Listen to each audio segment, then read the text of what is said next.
The cold doesn't ask who you are before it takes you. The ash came down like gray snow, soft at first, then biting, clinging to Lucas Hale's jacket as he picked his way through what used to be a city, his boots crunching over brittle layers of burned debris that still held a faint, metallic heat underneath the surface while the air above it dropped below freezing, a cruel inversion that made every breath sting his lungs as his breath fogged in short, controlled bursts, his gloved fingers tightening around the strap of his pack while the wind carried the low hum of distant machinery he couldn't see, something scanning, always scanning, and he kept moving because stopping meant thinking, and thinking meant remembering how quiet the world had become after everything fell apart, the kind of quiet that pressed against your ears until even your own heartbeat sounded too loud, too human, and that's when he heard it, not a voice, not exactly, more like a fragile rhythm buried beneath the hiss of drifting ash, a stuttered breath that didn't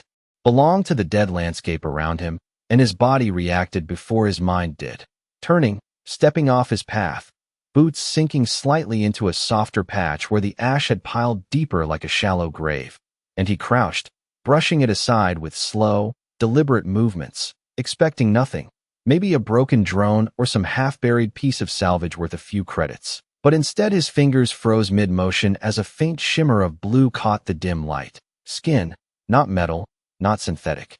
Skin that looked almost translucent under the gray sky, and he cleared more of it, revealing a face half-hidden, delicate in a way that didn't belong here, lashes dusted with ash, lips parted just enough for that uneven breath to escape, and for a second he just stared because nothing about this made sense, not out here, not alive.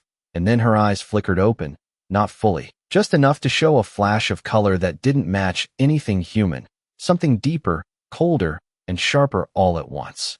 As they locked onto him with a focus that felt too aware for someone barely conscious, and her voice came out thin, strained, carried on a thread of air that could snap at any second. "Don't touch me, human." The translator in his ear catching just enough to make it clear, and Lucas exhaled slowly, a cloud of white drifting between them as he looked at her, really looked this time, at the way her shoulders trembled beneath the ash, at the way the heat below wasn't reaching her, at the way her body was losing the fight against the cold inch by inch, and he shook his head once, almost to himself, before shrugging off his jacket, the one thing keeping the wind from cutting straight through him. And as the freezing air hit his shirt, his muscles tightened instinctively, but he ignored it, leaning forward and wrapping the jacket around her shoulders with careful hands, pulling it close like it mattered more than anything else in that moment. And she flinched at the contact, a weak attempt to pull away that didn't get far before the warmth reached her skin, and he adjusted it without asking. Voice low, steady, like he was talking to someone who needed something simple, something certain. "You're freezing," he said, not as an explanation, not as a question, just a fact, his breath shaking slightly now as the cold started to bite through him instead. "That's all I care about." And for the first time since he'd found her, her eyes opened a little wider, confusion cutting through the pain as if that answer made less sense than anything else she'd seen on this broken world. Warmth is a strange thing. It makes you trust what you should fear. Lucas could feel the cold sinking deeper into his bones now that the jacket was gone, the wind slipping through the thin fabric of his shirt like it had been waiting for this moment. But he did not move to take it back as he adjusted his grip beneath her shoulders and lifted her slowly from the ash, her weight lighter than he expected, almost fragile, as if the world had already started letting go of her before he arrived. And for a brief second her head tilted toward his chest, her breath uneven but warmer now, faint against his collarbone, while his boots shifted against the uneven ground, finding balance as he stood, scanning the gray horizon out of habit more than fear, because out here hesitation was what got you lost, and lost meant gone, and he had already decided without saying it out loud that he was not leaving her behind, not after that look in her eyes, not after that confusion that lingered like she was trying to understand something she had never been taught. "Put me down," she murmured, the words sharper now despite the weakness. But her hand did not push him away, it barely moved at all, and Lucas let out a quiet breath that fogged between them as he shifted her closer against him, conserving what little heat they had. "Not happening," he replied simply, his voice steady even as his jaw tightened against the cold. And he started walking, each step measured, each breath controlled, counting distance and instinct rather than miles. Because he knew there was a structure 200 yards east, half collapsed but still standing enough to break the wind. He had passed it earlier and marked it without thinking, the way you learned to do when survival was not a plan but a routine, and the silence between them stretched as he moved, broken only by the soft scrape of ash under his boots and the distant hum that seemed to pulse through the sky like something alive, something watching. And after a while her voice came again, quieter now, less defiant. Humans do not help without reason. And Lucas almost smiled at that, a faint shift in his expression that she probably could not see. Then maybe you have not met the right ones, he said, adjusting his hold again as the wind picked up, biting harder now, pushing against them like it wanted to turn them back. And she went still for a moment, her gaze lifting slightly to study his face as if searching for something hidden there, something that would explain the contradiction he represented. And when they finally reached the broken structure, he stepped inside through a jagged opening, the air immediately calmer. The wind reduced to a low whistle through cracked metal and fractured beams, and he lowered her carefully onto a flat section of debris, kneeling beside her as his hands moved without hesitation, checking her breathing, brushing ash from her face with a gentleness that felt out of place in a world like this. And for the first time since he found her, she did not pull away, her eyes staying on him, not with suspicion now, but something else, something quieter, something that almost looked like recognition, as if a single act of warmth had started to change the way she saw everything. And Lucas exhaled slowly, unaware that somewhere far beyond the gray sky, something had already begun to notice them. Silence can tell you more than words, if you know how to listen. The structure groaned softly as the wind pressed against its fractured walls, a low metallic whisper that echoed through the hollow space, while fine ash drifted through narrow gaps like pale dust in the dim light, settling over everything in a thin, powdery layer that dulled edges and softened shapes. And Lucas stayed crouched beside her, his breath slower now, controlled despite the cold tightening across his shoulders, his hands steady as he adjusted the jacket around her again, pulling it closer to trap what little warmth remained. And for a moment neither of them spoke, the quiet stretching between them, not empty but full of small details, the faint rhythm of her breathing evening out, the subtle shift in her posture as her muscles loosened just enough to let the tension slip away.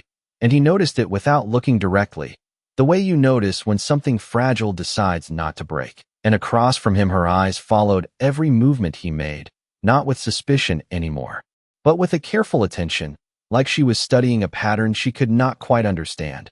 You are losing heat, she said finally, her voice steadier now though still soft. And Lucas gave a slight shrug, flexing his fingers once to keep them from stiffening. Happens, he replied, simple, almost dismissive, and she frowned slightly at that, a small shift in her expression that carried more confusion than before. Your body temperature is dropping, she continued, more precise this time, like stating a measured fact. You gave me your protection. And Lucas let out a quiet breath, glancing briefly toward the opening where the gray sky pressed close. Yeah, he said, figured you needed it more. And that answer lingered in the air longer than it should have, as if it did not fit into the framework she was used to. And she looked down at the jacket wrapped around her, her fingers moving slowly over the material, feeling the residual warmth, the texture, something so ordinary yet completely foreign in meaning. And when she spoke again her voice carried something different, not just confusion now, but a trace of disbelief. Among my kind, exchange requires balance, she said, her gaze lifting back to him. Nothing is given without return.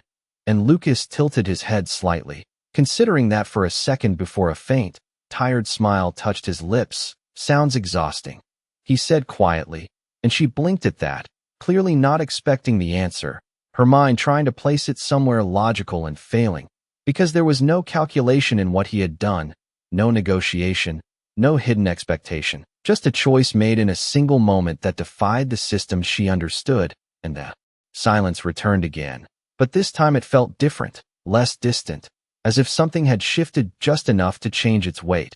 And Lucas leaned back slightly against a piece of fractured metal, his gaze drifting to the far wall, where faint markings hinted at what this place used to be, some kind of facility long abandoned, its purpose erased by time and ash. And his thoughts stayed there for a moment until a subtle vibration brushed against his senses, so faint it could have been imagined. But his body reacted instantly, his posture tightening, eyes narrowing as he turned his head toward the opening again, listening, not with his ears but with that quiet instinct that had kept him alive this long. And somewhere beyond the gray sky, something moved, distant but deliberate, a presence that did not belong to the natural decay of this world. And he felt it before he could explain it, a shift in the air, a tension that settled just beneath the surface, and across from him her expression changed as well, her focus snapping toward the same direction, her body still but alert now in a way that erased the last traces of weakness. And for the first time since he found her, Lucas realized that whatever had been hunting out there might not have been looking for him at all. Some silences are warnings, not peace. The faint vibration grew steadier now, no longer something Lucas could dismiss as imagination, a low, distant pulse threading through the air like a heartbeat too large for the world around them.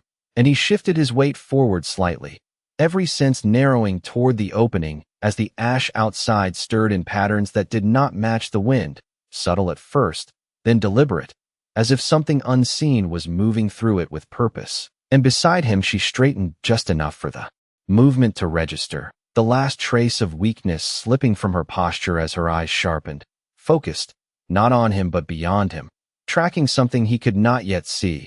And when she spoke, her voice was no longer fragile. It carried clarity now, controlled and precise.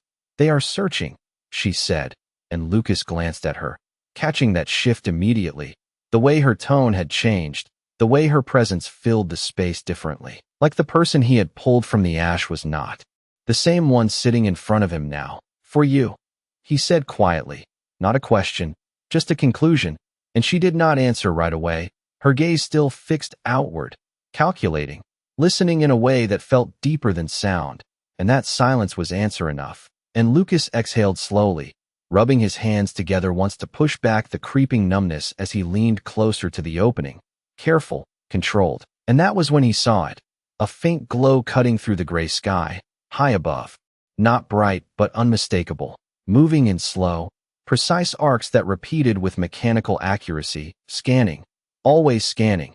And he pulled back slightly, his jaw tightening. "Yeah," he murmured, more to himself than to her, "definitely not looking for me."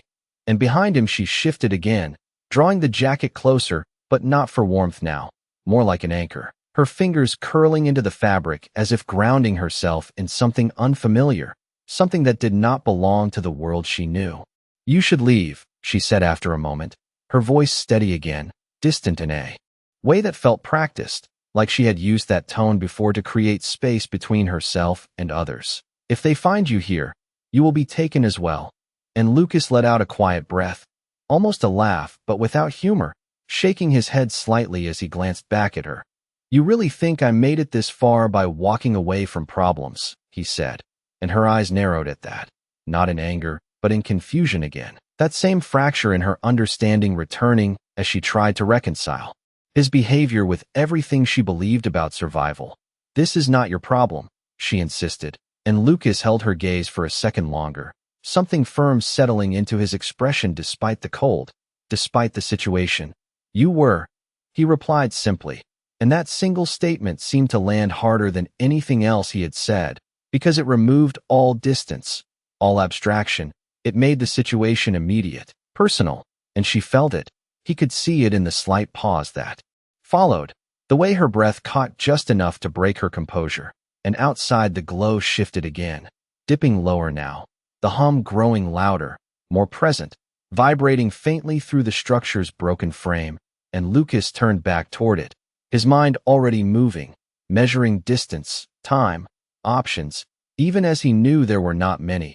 And behind him she spoke once more, quieter this time, almost to herself. "Why would you risk this?" And Lucas did not look back as he answered, his voice calm, grounded in something simple and unshakable. "Because leaving you here would be worse." And for the first time since the search began, her gaze softened, not with weakness, but with something far more dangerous, something that did not belong to fear at all, something that felt like the beginning of trust.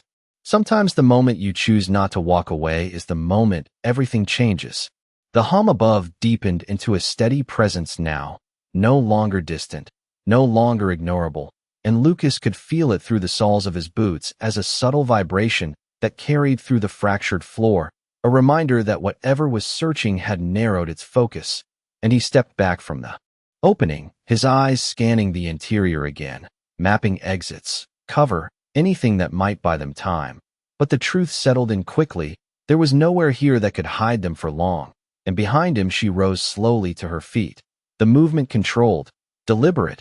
No trace of the earlier weakness except for the way she kept the jacket wrapped tightly around her, not as protection from the cold anymore, but as something she was not ready to let go of.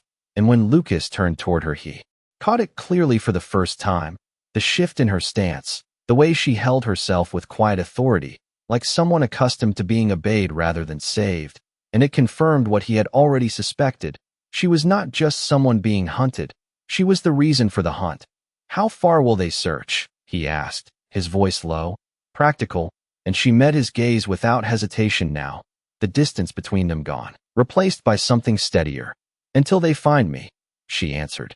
No uncertainty, no doubt, just fact. And Lucas let out a slow breath, running a hand briefly through his hair before dropping it back to his side. "Then we do not stay," he said, already shifting toward motion, because stillness was no longer an option, and she watched him for a second as if measuring that decision, weighing it against everything she knew, and something in her expression changed again, a small fracture in the control she had rebuilt.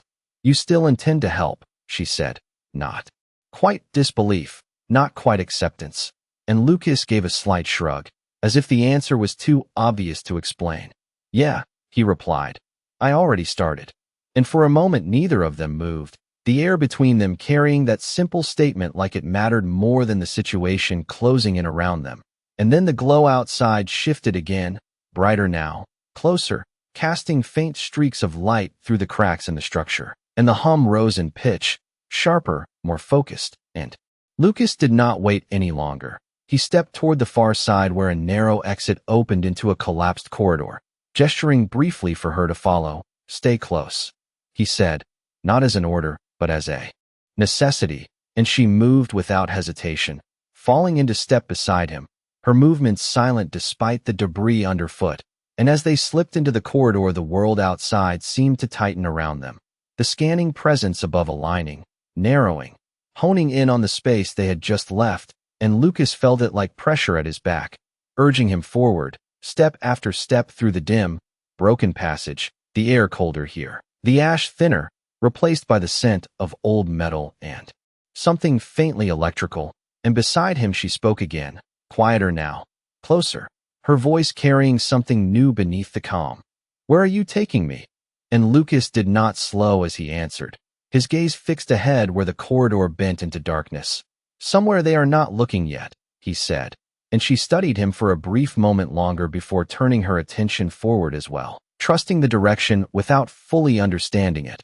And behind them the light intensified for a second before fading again, as if whatever searched above had just missed them by inches.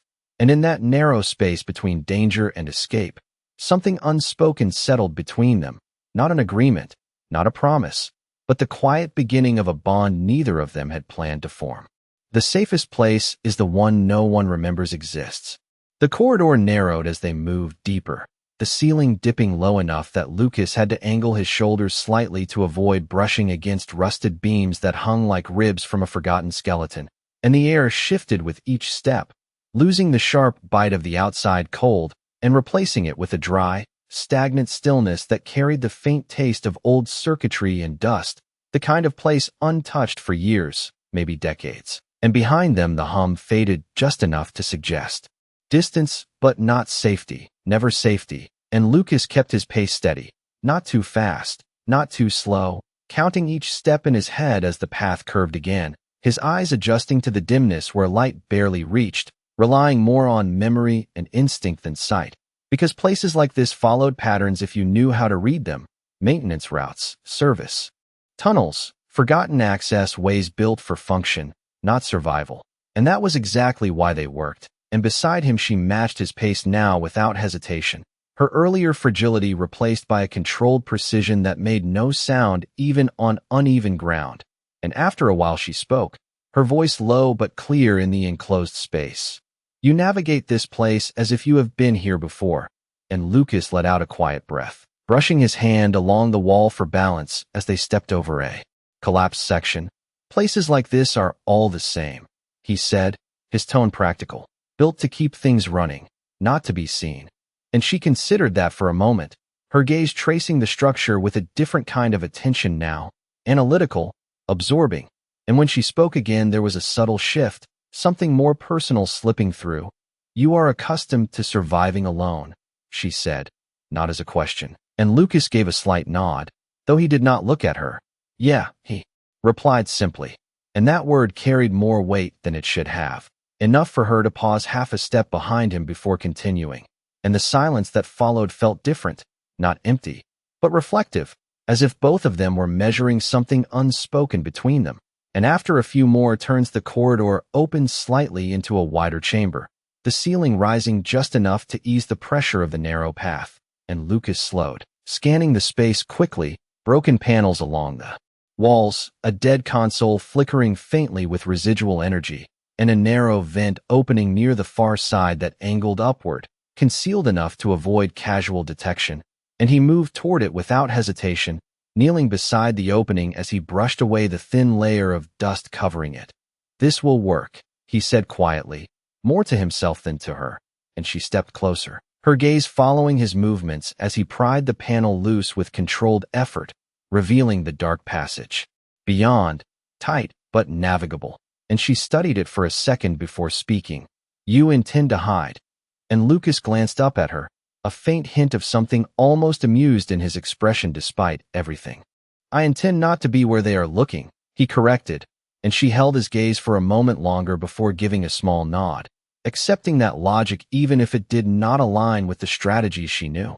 And as he gestured for her to go first, she hesitated briefly, her hand tightening slightly on the jacket around her shoulders, and for a fraction of a second something flickered across her face, uncertainty, not about the path, but about the choice to follow. And Lucas noticed it, just a flicker, but enough, and he spoke quietly, steady, grounding.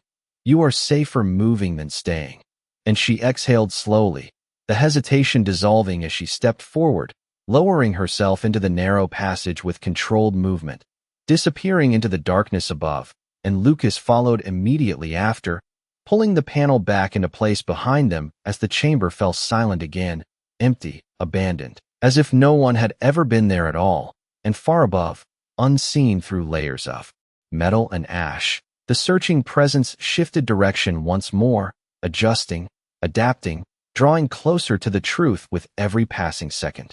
In the dark, you learn what you really trust.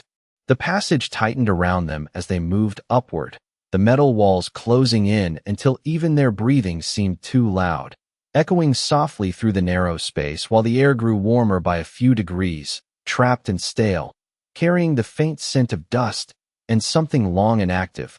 And Lucas climbed steadily behind her, one hand braced against the side, the other guiding his movement as his shoulders brushed against the confined walls. Each shift careful, controlled, because one wrong movement could send noise through the structure, and noise meant attention, and attention meant they were done. And above him, she moved with quiet precision, her earlier hesitation gone now, replaced by a focused calm that matched his own, her fingers finding holds in the metal seams as if she had adapted instantly to the unfamiliar terrain. And for a while neither of them spoke, the silence shaped only by motion and breath, until her voice drifted down, softer in the enclosed space. You do not fear them. And Lucas let out a quiet breath, almost a huff of air that fogged briefly before fading. I do, he said honestly. I just do not let it decide for me. And that answer lingered between them, simple but weighted, and she slowed slightly, just enough to consider it, her mind turning over the difference between fear and control as if it was a concept she had not fully experienced before. And when she spoke again, there was something more open in her tone, less guarded. Among my people, fear is calculated, managed through systems, through command. she said, and Lucas shifted his grip, pulling himself up another foot, his muscles tightening against the strain. Out here, he replied. There is no system, just choices, and she absorbed that in silence, the words settling into something deeper than logic, something closer to understanding, and after a few more feet the passage leveled out, opening into a horizontal shaft just wide enough for them to move side by side, and Lucas eased forward, his movements slower now as he listened, really listened, beyond the metal, beyond the confined space, searching for any sign that the presence above had followed their shift, and for a moment there was nothing, just stillness, and then faintly, almost imperceptible, the hum returned, distant but aligned differently now, sweeping in a new pattern, adapting, and Lucas felt his jaw tighten slightly.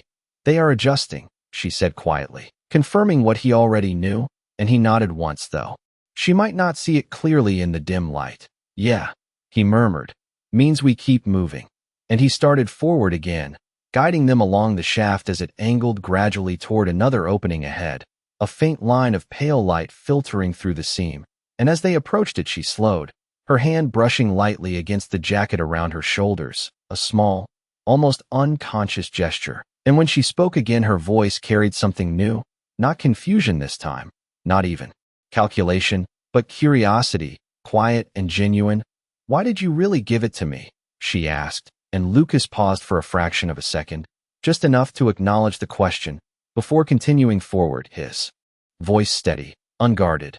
Because you needed it, he said, and there was no hesitation in that answer, no hidden meaning, just truth. And she stopped for a moment, as if that simplicity struck deeper than anything complex could, her fingers tightening slightly on the fabric as warmth spread not just through her body, but through something else she had not expected to feel. And then she moved again, following him without question as they reached the seam, and Lucas pushed it open just enough to peer through, revealing another abandoned section beyond, darker, quieter, untouched, and as he glanced back at her for a brief second, he saw it clearly for the first time, not just trust, but the beginning of something far more dangerous, the realization that perhaps what he had given her was not just warmth, but a reason to see him differently, and beyond them, unseen but closing in, the search above narrowed once more. The closer you get to being found, the quieter the world becomes. Lucas eased the panel open just enough for both of them to slip through, the metal giving a soft, controlled creak before settling back into place behind them, sealing the narrow shaft in silence as they stepped into the new space. And the air here felt different immediately, cooler again but not biting, layered with a faint electrical hum that pulsed through the floor in irregular intervals, like something buried deep beneath the structure was still alive in a way it should not be. And he paused for a second, letting his senses stretch outward, listening past the obvious, past the echoes of their own movement, searching for that external rhythm that had been tracking them. And for a moment there was nothing, just the hollow stillness of abandonment. And then it came again, distant but sharper now, a scanning pattern shifting across the surface above them in tighter arcs, and Lucas exhaled slowly, his breath steady even as the tension coiled tighter in his chest. They are getting closer, she said behind him, her voice quiet but certain, and he nodded once before moving forward, his boots landing with careful precision on the dust-covered floor, guiding them deeper into the chamber where broken machinery loomed like silent monuments, tall and angular, casting long shadows that shifted with every flicker of residual light. And as they moved between them she stayed close now without being told, her earlier distance gone, replaced by a quiet alignment with his pace, his direction, and after a few steps she spoke again, softer this time. You are not trained for this. And Lucas glanced at her briefly, a faint edge of something almost amused crossing his expression despite everything. No, he admitted, just learned the hard way.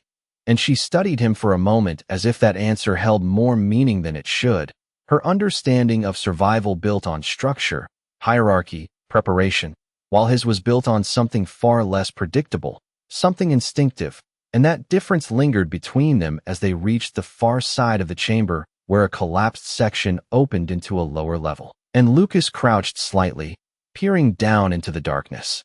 Below, measuring the drop, about 8 feet, Manageable, and he turned back to her. "We go down," he said, already shifting his weight as he lowered himself carefully over the edge, landing with a muted thud that barely disturbed the dust. And he looked up, extending a hand without thinking, and she hesitated for the briefest second, her gaze flicking to his hand, then to his face, as if still recalibrating what that gesture meant. And then she stepped forward and took it, her grip firm despite the softness of her movement, allowing him to guide her down. And when her feet touched the ground, she did not pull away immediately, her hand lingering in his for a fraction longer than necessary before she released it. And neither of them acknowledged it. But the moment stayed, quiet and real, and above them the hum shifted again, closer now, the pattern tightening, and Lucas straightened, his focus snapping back to the path ahead as the space opened into a narrow tunnel leading further into the structure's depths, darker, less defined. And he moved without hesitation. "We keep going," he said, his voice low but certain, and she followed instantly. No question this time, no doubt. And as they disappeared into the tunnel, the light above flickered once more before fading, the search narrowing to the space they had just left, missing them again by seconds. And in that narrow margin between being seen and staying hidden, something else continued to grow, something neither of them had planned for. A connection built not on necessity anymore, but on choice. Trust is not built in safety. It is built when there is no other choice. The tunnel stretched ahead in a long, narrowing line, the walls uneven and scarred by time, forcing Lucas to angle his steps as he moved forward, each footfall deliberate, each breath controlled, while the air grew thinner and cooler again, carrying faint currents that hinted at distant openings somewhere deeper within the structure. And behind him she followed without hesitation now, her presence no longer trailing but aligned, matching his rhythm as if she had already accepted that his path was their path. And for a while the only sound was the soft scrape of boots against dust and the quiet hum above them, still present, still searching, but now distorted by layers of metal and stone, fragmented into irregular pulses that made it harder to track yet impossible to ignore. And Lucas slowed slightly as the tunnel curved again, his hand brushing the wall for balance as he listened, not just for the search above, but for anything ahead, any shift in the air that might signal danger or escape. And after a moment he spoke, his voice low, steady. "There should be a service exit somewhere past this bend." And she studied him from just behind his shoulder, her gaze focused, attentive. "You are certain?" she asked, not with doubt, but with the need to understand. And Lucas gave a slight nod, though his eyes remained forward. "Not certain," he corrected, "just likely." And that distinction lingered between them, small but important, and she absorbed it in silence, her understanding of certainty built on precision, on data, while his was built on probability, on instinct. And that difference shaped the way she saw him now, not as untrained, but as something else entirely, something harder to define. And as they reached the bend, the tunnel widened slightly, opening into a junction where two paths split in opposite directions, one descending further into darkness, the other angling upward toward a faint trace of light. And Lucas paused there, his gaze shifting between them, weighing options quickly. And before he could decide, she spoke, her voice quieter now, but carrying a new kind of clarity. "If they are searching from above, they will expect descent," she said. And he glanced at her, catching the subtle confidence in her tone, the return of that strategic awareness she had kept hidden until now. And he gave a small nod.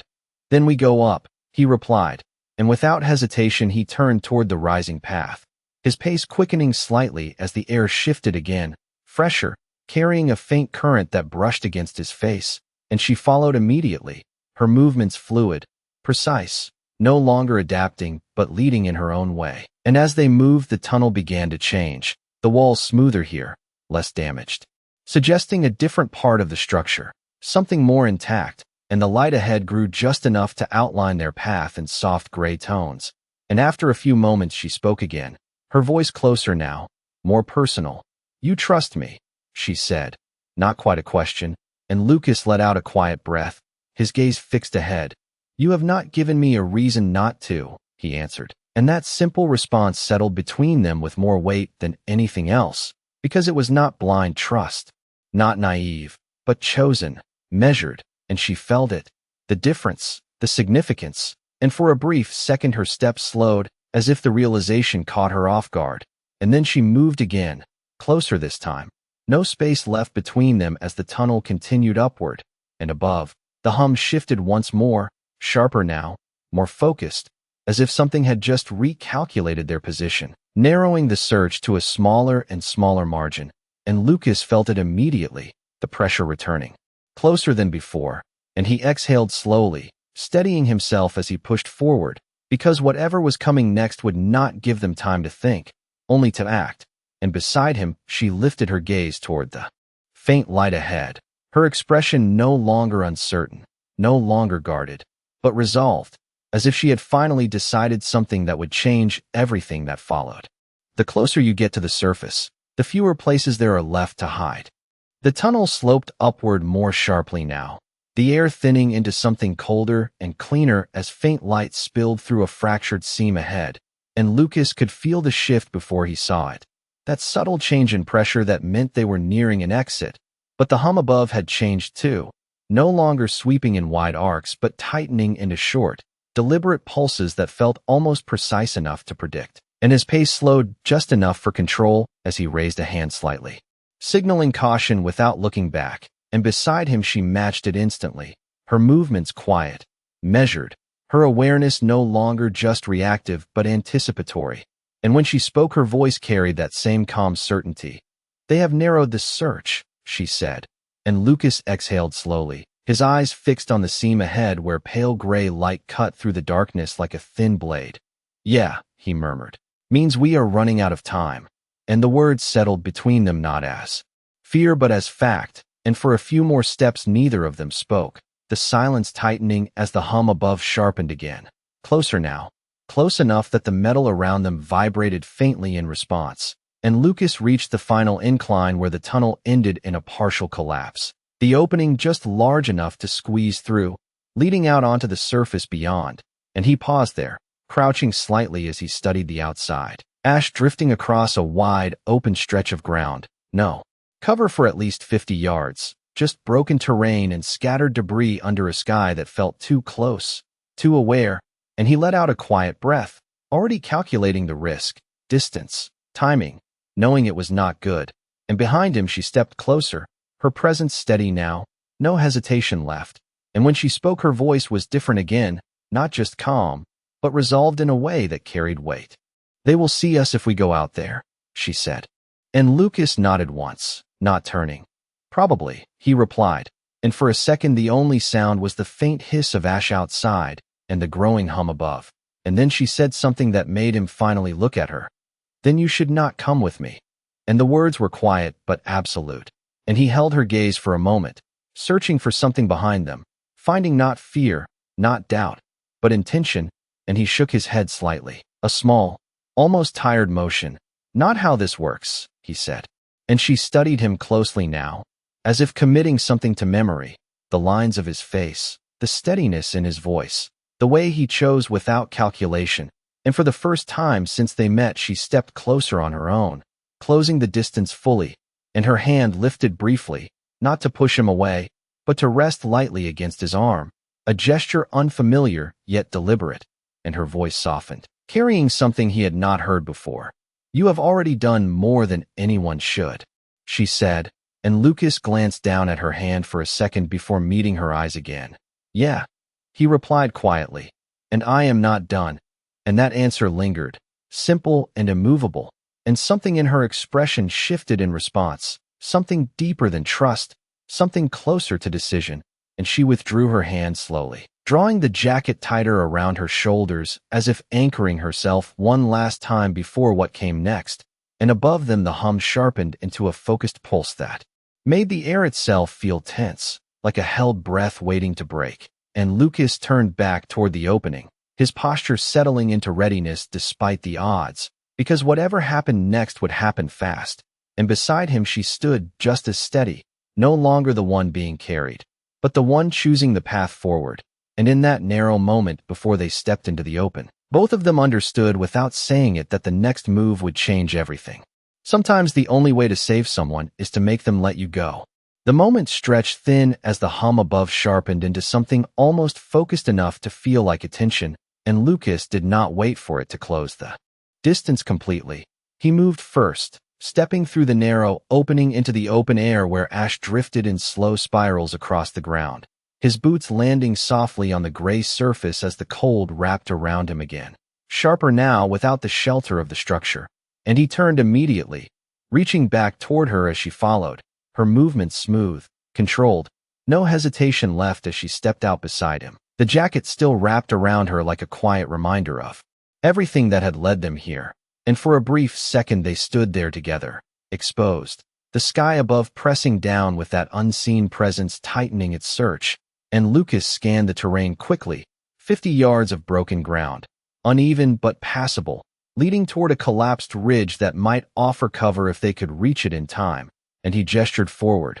"We move fast," he said, his voice low but firm, and she nodded once, already aligning with his pace, but before he could take the first step her hand caught his wrist, not forceful, not desperate, just enough to stop him, and he looked back at her, surprised by the interruption, and what he saw in her expression was not fear, not doubt, but something resolved, something final, and her voice came quieter than before but steady, carrying a weight he could not ignore. "No," she said, and Lucas frowned slightly, his instinct already pushing him forward.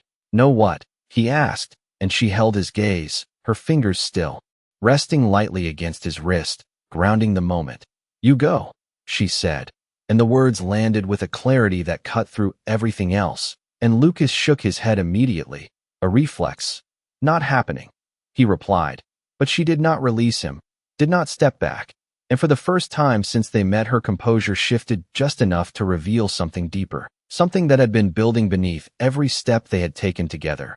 "They are not searching for a survivor," she said, her voice calm but carrying a truth that settled heavy in the air. "They are searching for me."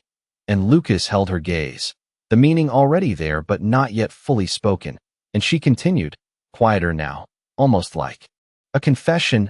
"I did not tell you before because it would not have changed what you did," she said, and for a moment the world seemed to narrow around them.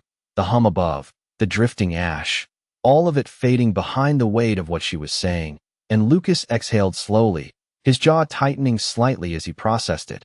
Not surprised, not entirely, but hearing it spoken made it real in a different way, and she finally released his wrist, her hand dropping back to her side as she stepped back, half a pace, creating space between them that had not existed before. "If they see me, they will stop searching," she said, her eyes steady on his. "If they see you with me, they will not." And the logic was clear, simple, impossible to argue, and Lucas felt it, the shift in the moment, the choice being drawn in front of him whether he wanted it or not. And he shook his head again, slower this time. "You think I am just going to walk away now," he said quietly, and she held his gaze without flinching. "I think you are the only one who can," she answered, and that hit harder than anything else she had said, because it was not a demand, not an order, it was belief, placed on him without condition, and for a second neither of them moved, the space between them filled with everything unspoken, everything that had led them here, and above them the hum shifted again, sharper, closer, almost directly overhead now, and the time for hesitation was gone, and Lucas stood there in that narrowing moment, facing a choice that had nothing to do with survival anymore, and everything to do with who he was. The hardest choice is not between right and wrong, but between two things that both matter.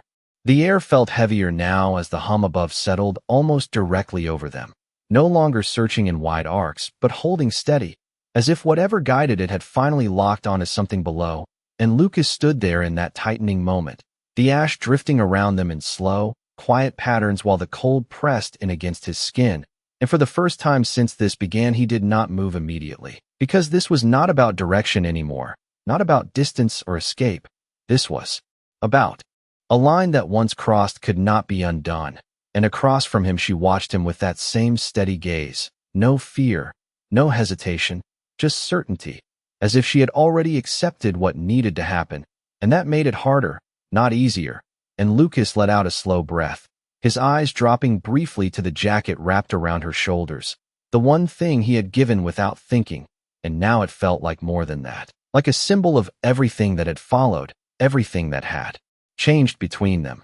And he stepped closer again, closing the space she had created, his voice low but firm. "You are not staying out here alone," he said. And for a second something flickered in her expression, something softer, something that might have been relief if it had been allowed to stay. But it did not. It settled back into that calm resolve almost immediately, and she shook her head slightly. "You still do not understand," she said quietly, and Lucas met her gaze, unwavering. "Then, explain it to me," he replied, and for a moment she hesitated, not because she did not know what to say, but because saying it would make everything real in a way it had not been before. And when she spoke again, her voice carried that weight, that finality. "If they find me alone, they will extract me and leave," she said. "If they find resistance, they will stay until there is nothing left to search." And the words were precise, controlled. But beneath them was something deeper, something personal, and Lucas felt it. The implications settling in fully now. Not just risk, but consequence. Not just for her, but for everything around them. And he exhaled slowly, his gaze shifting briefly toward the sky where the unseen presence hovered, close enough now that the air itself seemed to hum with it, and then back to her. And when he spoke again, his voice was quieter, but no less certain. "You are asking me to walk away," he said, and she held his gaze, not flinching, not looking away. "I am asking you to live," she answered, and that landed harder than anything else, because it was not about strategy, not about survival in the way he understood it. It was about choice, about value, about what one life meant compared to another. And Lucas felt that conflict rise for a brief second, sharp and undeniable, before something steadied it, something simpler, something that had guided him from the beginning. And he shook his head once, a small, almost quiet motion. "I do not leave people behind," he said, and there was no defiance in it, no anger, just truth. And for the first time since they stepped into the open, her composure broke just slightly, a faint shift in her breath, a flicker in her eyes, because that answer did not fit into any calculation she had ever known, and yet it made more sense than anything else in that moment. And above them the hum intensified, the air tightening as if whatever was searching had reached its final point of confirmation. And she looked up briefly, then back at him, and something in her expression changed, not resolve anymore, but something deeper, something that acknowledged him not as someone who had helped her, but as someone who had chosen her. And she stepped closer once more, closing the distance completely, her voice softer now. Almost a whisper carried between them. "Then stay," she said, not as a command, not as a plea, but as acceptance. And Lucas did not hesitate this time, not even for a second. He gave a small nod, steady, certain, and in that moment, whatever came next, they would face it together. They did not come to destroy him. They came to witness what he had done. The air shifted first, not with sound but with pressure, a subtle tightening that pressed against Lucas's chest as the ash above them parted in slow, unnatural spirals, revealing a glow that grew brighter by the second, not harsh, not violent, but absolute, like something that had always been there finally choosing to be seen. And Lucas did not move, did not step back. He simply stood beside her, his breath steady despite the weight of the moment, while the hum that had followed them for so long resolved into something clearer, more defined, no longer searching, no longer uncertain. And beside him she lifted her gaze fully now, no trace of hesitation left, only recognition. And as the light descended, it did not strike, it did not break the ground or scatter the ash. It hovered, controlled, precise. And for a brief moment the world fell completely still, the wind quiet, the cold fading into something almost neutral, as if the presence above had rewritten the rules of the space around them. And Lucas felt it, the shift, the absence of threat where it had once been overwhelming. And he glanced at her, just once, and saw the truth reflected clearly now. Not just who she was, but what she meant to whatever had found them. And she stepped forward slightly, not away from him but with him, her voice calm, carrying across the silence without effort. "Stand down," she said, and the words were not spoken in fear, not even in command, but in something deeper, something that expected to be understood. And for a second nothing happened, the light holding steady, the air unmoving. and then the hum changed again, softening, lowering, not in retreat but in acknowledgement, and Lucas felt it like a release, like a held breath finally. Let go, and he exhaled slowly, his shoulders easing for the first time since this began, and around them the ash settled back to the ground in quiet patterns, the storm of motion ending as abruptly as it had begun, and she turned then, not toward the sky but toward him, her eyes meeting his with a clarity that held no distance anymore, no hierarchy, no separation between what they were, only understanding. And she reached up slowly, her fingers brushing the edge of the jacket still wrapped around her shoulders before she loosened it, drawing it free with careful hands.